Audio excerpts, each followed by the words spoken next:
Representative Everett. Thank you, Mr. Chairman. Thank you, panel, for being here. Great admiration for all of you.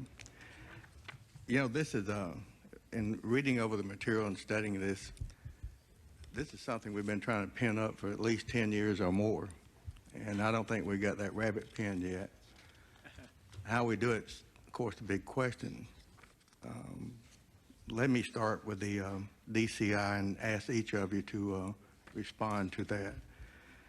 Do you believe the DCI position needs to be elevated and separate from the CIA? I know that some of you have already testified to that, but I tell you, let's start with on the left, if you don't mind, and just go right down the line.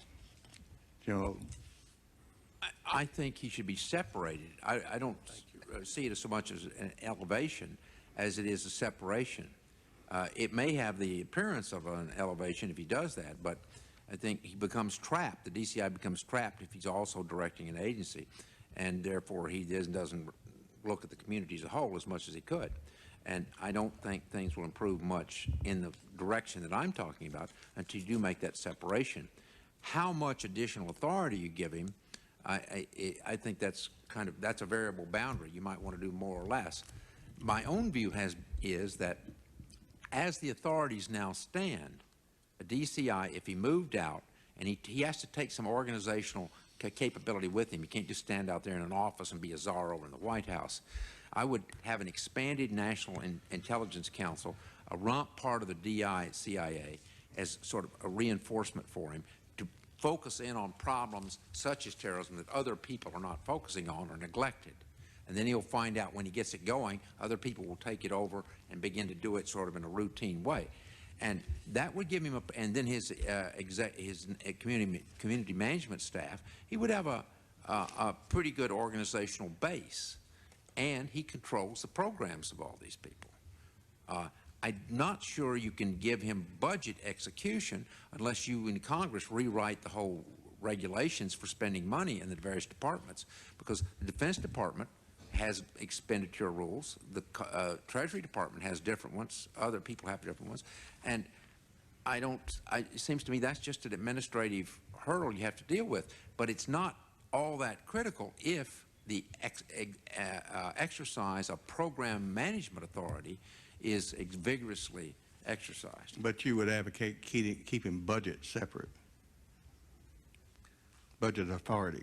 Well, I'd leave the budget. I don't know how you would change the budget execution. That is, after the appropriations have gone out of here and been signed into law by the president, you give the intelligence agencies authority to spend their money. NSA is in the Defense Department, has to spend by Defense Department rules.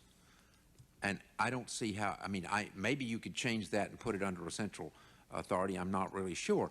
But it strikes me that that works pretty smoothly anyway. That where the real problem comes is in the program bill side and the program presentation to the Hill and what's hidden behind it, whether the input-output relationships are clear there. Congressman Hamilton. Congressman Everett, I go back for decades, really, and we've been talking about the DCI and the authority the DCI should have. And I think the general trend line has been that we want to increase the authority of the DCI. And I think in 1997, he was in fact given enhanced authority. I don't discount that, but I really don't think that's the solution either. I think the solution is to have one person, a director of national intelligence, who is over the entire intelligence community. That person should not be the DCI. He or she should not be the Defense Secretary, or he or she should not be the National Security Advisor.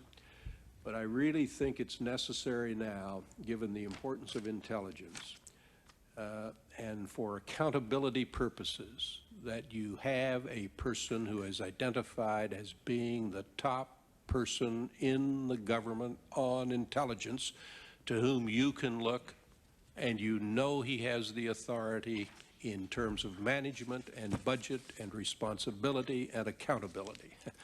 So I see a director of national intelligence who would have control over much, if not all, of the intelligence budget.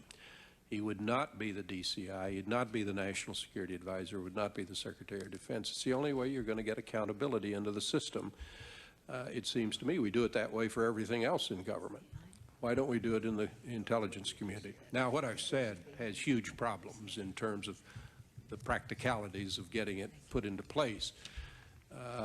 I recognize that, but you asked me what I thought ought to be done. That's what I think ought to be done. And I appreciate that. Mr. Yeah. Webster. This is one of the very few areas in which I find myself not entirely in agreement with Congressman Hamilton. I've been there. I've thought about the ability to function in both a detached DCI and a DCI that stays behind, and I'm not persuaded that that will create the kinds of synergetic improvements that you're looking for. I would put more emphasis upon finally addressing the lack of real authority that the DCI has over the intelligence community. He does not write the report cards on the agency heads. He does not even pick the agency heads. He has nominal authority over the budget, but I think it's really a matter of nominalness.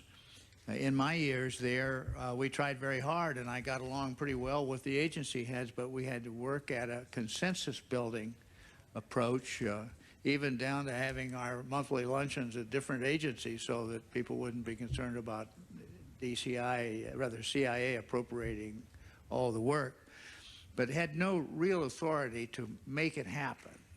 Occasionally, I would issue something that looked nominally like an instruction, but it was mostly hoping, with a lot of groundwork behind it, to hope something would come of it.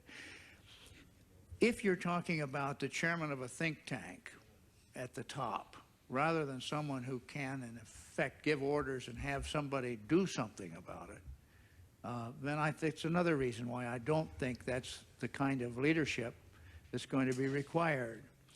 So the British have some models. I don't really feel they fit our situation here with all our checks and balances. I would strengthen the DCI. I would not have a head of a national intelligence unless that national intelligence was actually running something. But if he's off at the White House with no troops, it's difficult for me to see how it would be truly effective. I would look for ways to strengthen the role of the DCI in ways in which he does lead. Now, maybe that's going to mean someday that you're going to separate the two functions. But I don't know what you're going to give him to be effective in a room in the White House. I think you may be duplicating what goes on in the National Security Council. Congressman Everett, I find myself on the side of Judge Webster on this one, and I'm too young to be cynical, but having seen a number of these reports, what we're talking about, the 800-pound gorilla that the Director of Central Intelligence has always had trouble wrestling to the ground, of course, is the Secretary of Defense, because of his authorities, responsibilities for the defense intelligence agencies. And I remember when the most recent report that had congressional participation that came in several years ago under Harold Brown was drafted after Les Aspin died. In the end of the day, Harold Brown, of course, a former Secretary of Defense, said that was just one nut they couldn't swallow. They recognized the need for the Secretary of Defense to have command authority to support the fighting man, and they weren't going to give that up. So maybe mine is just too much time spent observing how this has played out in years past. But I tend to agree with Judge Webster that if you call a Director of National Intelligence the overall head, and you give him some budget authority and no comprehensive operational responsibility, and I wonder how you could give them operational responsibility to control all the entities that are trying to gather and analyze information in this vast intelligence world, I think you may be following the illusion of some kind of reform and not really getting the reality of it. It seems to me the Secretary of Defense and the defense agencies and the Director of Central Knowledge, this enhancement of the Director's authorities that you last looked at in '97, giving him a kibitzing power over the selection of the Director of NSA, and more collaborative powers with the Secretary of Defense. It may seem not a very dramatic resolution, but it may be the realistic one. Well, this is interesting. We have different opinions there, and from people we respect very much. Mr. Webster, you're in a unique position. You've been both the DCI and head of FBI, right? No. Yes. When you were DCI, did you find yourself in turf battles with the NSA and CIA and RO and FBI? Well, I tried to avoid that as much as possible. I understand, but did you find yourself in some turf battles? I would not define it as turf battle. I would define it as people sort of going their own way and not necessarily keeping you informed. There were issues. The one issue that was troubling to me was the correlation between the FBI and the CIA over counterintelligence.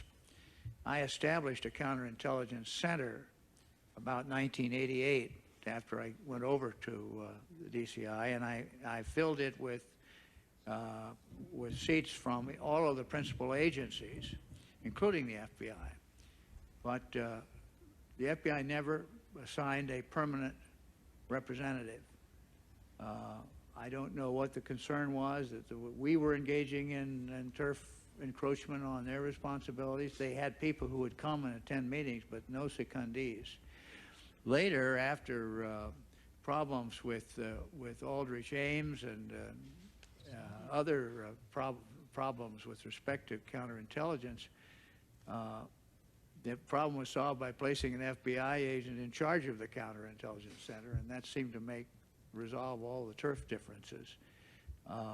I just give that as an anecdotal approach to how you can deal with some of these things. Defense is another issue because of the enormity, as Mr. Hitz pointed out, the enormity of their budget in relation to the total intelligence budget, and their special needs for isolated purpose for their military purposes, and their reluctance to yield up any of that.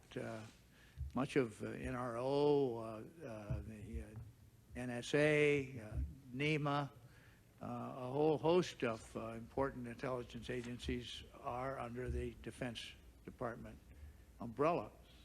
And I would anticipate considerable resistance if any of the Scowcroft recommendations, for example, were seriously considered.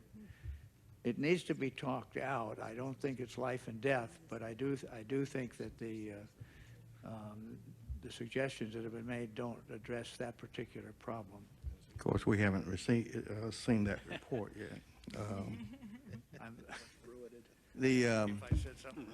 Let me just mention that, and I have great admiration for your experience, and mine has not been near what yours has been. I've been here 10 years and 4 years investigation oversight chairman on the VA, but I must tell you that the turf battles I've seen firsthand in this place have been tremendous, and I'm almost certain that we do have them within in the community. I'm sure that you do, but my experience over that whole period convinces me that it starts at the top. If the attitude of the leaders has a tremendous impact upon the people who work in those organizations, starting with the problems between the DCI Dulles and J. Edgar Hoover, and working their way through. If the people think it's not career enhancing to work together, they won't work together. I even went to the extent with Admiral Turner when he was DCI of publicly playing tennis together so that they would know that we got along, and we hoped they would get along. And then there have been other things. I think that Director Tennant and Director Mueller have worked very hard during this crisis to demonstrate that that's what they want, is cooperation and working together.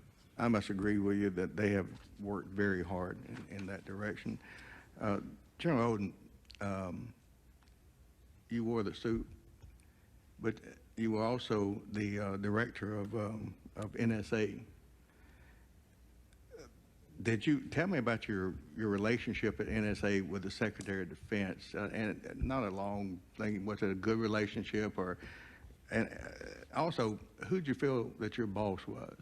DCI or Secretary of Defense, or? I had a very good relationship with Cap Weinberger. Anytime I wanted to see him, I could go in to see him.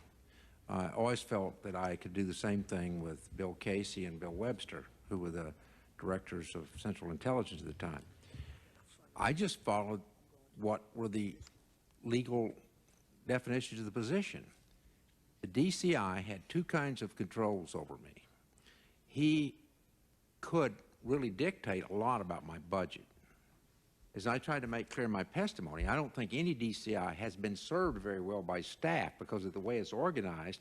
He can't see how to effectively use that power as much as it could be if you had a program budgeting approach. You'd have a lot more leverage if you had that. But that's something to be done within the community. The second point is I depended on the DCI and what was produced from his staff as my collection guidance. I didn't decide to collect signals in South America because I particularly like South America. You get it because the DCI has sent the National Signals Intelligence List out to you each year, telling you where to put your money and where he wanted the intelligence to come from. So I looked at Weinberger as my commander, but I looked at the DCI as my operational control. Now, in the military, we have that. We have unified commanders in Europe and East Asia and other places. General Franks, for example, is CENTCOM. He doesn't command those forces in the sense of a solid line. They can't. Let me interrupt you just a moment. What part does the budget play in operational command? It doesn't play. You've got two things going on. I tried to make the point in my testimony that there's an operational management issue and there's a resource management issue. They're different worlds. In the Defense Department, the services do resource management. The sinks do the operations. And you have that integrated, mixed up, not very well clarified within the intelligence community. Then you wouldn't subscribe to the idea that whoever controls the budget controls the operational? He who controls the program, yeah, sure. That's I would agree with that in principle, yeah. That's my point about the DCI. I think now, if he wants to, can have a big impact. He did in my day have a pretty big impact on what my budget was. 85% of the budget's over at defense. Right, but how the programs, they fenced that budget. And then my budget was scrubbed by the community staff. They would go through that in great detail. There were particular cases where I saw very big signals intelligence programs in the NRO that we really didn't need. I couldn't take that money and move it. Instead, I just had to live with it. Mr. Hamilton, would you talk about budget authority and how you see it and where it ought to be? If you don't have the budget, you can't get anything done. The person who controls the budget controls the operation. And if you don't have budget authority, you are dramatically undercut in your ability to manage the operation. That's why the bureaucrats fight so hard over budget. Budget is power. And you would put that budget control under the DCI? Or did I misunderstand you? I would I would put it under a director of national intelligence, and that person would have real budget authority and real personnel authority. I wouldn't put him in a White House, as Judge Webster was suggesting. I think you've got to give him real authority. Now, the criticism made of my position is that it's unrealistic. You just can't get it done. That may be valid. That may be valid. But I wasn't approaching it that way. I was trying to think for my testimony how I would structure this in the best of all worlds, if you would. And that's the way you would do it. I am impressed by the fact that after September 11th, you have an altogether different national security environment. And that an institution like the FBI, which has previously been focused on law enforcement, has now been told that its number one responsibility, its number one priority is prevention. That means intelligence, because that's how you prevent.